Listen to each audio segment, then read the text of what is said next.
Ndinokumbirawo ungonyora mu comment section kuti rest in peace kuna mutumwa Paul Mwazha, the founder of the African Apostolic Church ACC. Mutumwa Paul Mwazha has died.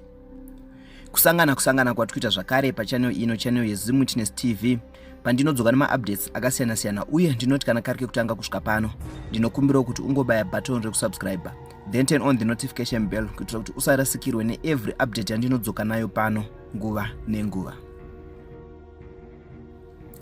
Ladies and gentlemen, I'm back again a shocking, heartbreaking update iyo yarwadza mhuri yeZimbabwe, kunyanya vatendi vanoenda kuchechi yekwaMwazha mushure mekushayika kwemukuru uye ariye founder wechechi yavo vamutumwa Paul Mwazha.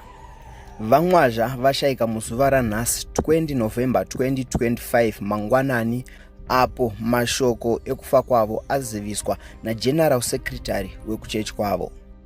According to our confirmed source, zvanga zvakanyorwa izvo kuti Mwazha dies at 107.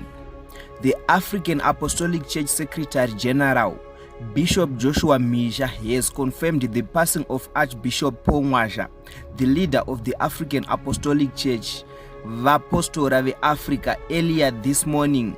Mwazha died at 107 after reaching this milestone last month. Aya ndiwo mashoko aziviswa nezverufu rwava Paul Mwazha, avo vanga vane 107 years dzekuberekwa. 107 dzacho vakadzisvitsa last month.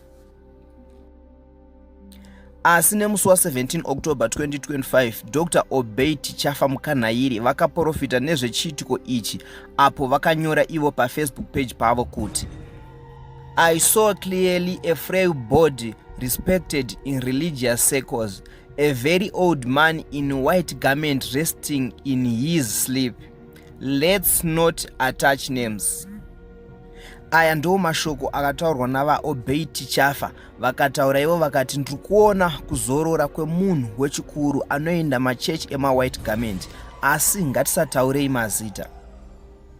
Ladies and gentlemen, iyi ndo update yandanga ndakakubatirai pano. Asi musakanganwa kusubscribe, kulike nekushare pamwe chete nekukomenta. Ngatisangane munyaya dzinotevera. Tinongoti rest in peace kuna vaMwazha.